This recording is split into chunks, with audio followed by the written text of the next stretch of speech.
You're doing everything right. You have a job. You save a little. You don't splurge on crazy things. But your bank account barely grows and retirement feels like a fantasy. The problem isn't that you don't make enough money. The problem is that 5 invisible wealth killers are draining your finances every single month. And you probably don't even realize they exist. Let's break them down. Inflation is the stealthiest wealth killer because you can't see it. When inflation is 3%, money in a checking account earning 0% loses 3% of its purchasing power every year. Over 10 years, $50,000 in a checking account becomes worth about $37,000 in real terms. You didn't spend a dime, but you lost $13,000. The fix is simple, but most people don't do it. Move your savings to a high-yield account. Ally, Marcus, Discover, and others offer 4% plus right now. If inflation is 3%, you're at least keeping pace. If you have $10,000 sitting in a 0% checking account right now,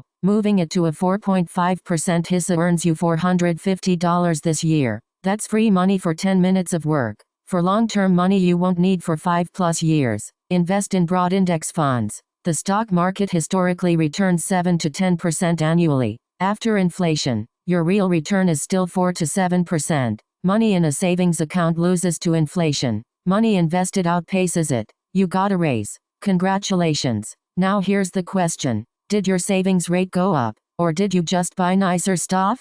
The average American gets a 3 to 5% raise per year but increases their spending by the same amount. They feel richer but their net worth doesn't change. This is lifestyle inflation, and it's why people making $100,000 still live paycheck to paycheck. The math is brutal. If you make $50,000 and save 5%, $2,500 a year, then get a raise to $60,000 but increase your spending to match, you're still saving $2,500. But if you kept your $50,000 lifestyle and saved the extra $10,000, your savings rate jumps to 25%. Over 20 years at 7% returns, that extra $10,000 per year becomes $430,000. The fix: every time you get a raise, save 50% of the increase. Got a $500 a month raise? Save $250. Spend $250. Your lifestyle still improves, but your wealth grows at the same time. You win on both sides.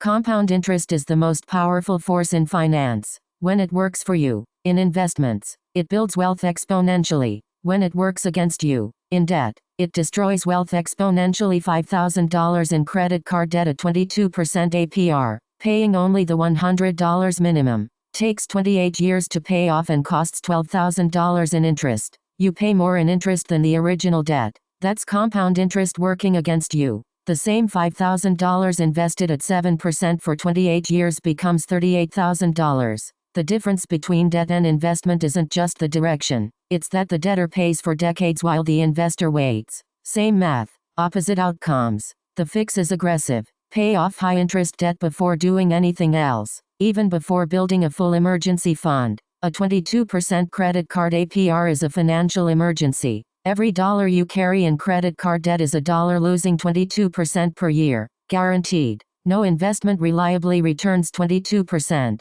Kill the debt first. I'll start investing when I make more money. I'll start when the market dips. I'll start when I pay off my debt. The problem: there's always a reason to wait, and waiting costs more than any market crash ever will. Here's the math.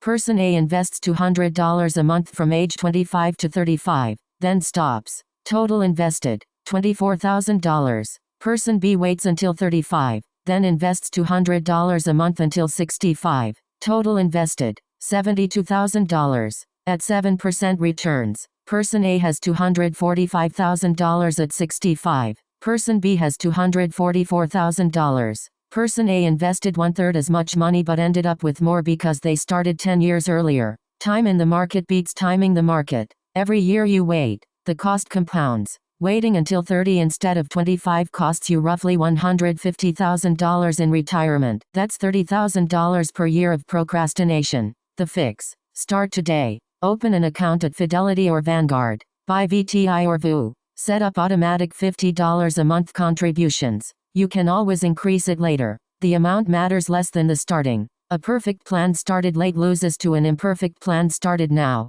A $5 coffee every day is $1,825 per year. A $15 subscription you forgot about is $180. An overdraft fee every other month is $180. Individually, these seem small. Together, they're a second car payment. Most people underestimate their spending by 20 to 30%. When asked how much they spend per month, they guess $2,500. The actual number, when tracked, is usually $3,000 to $3,250. That gap, $500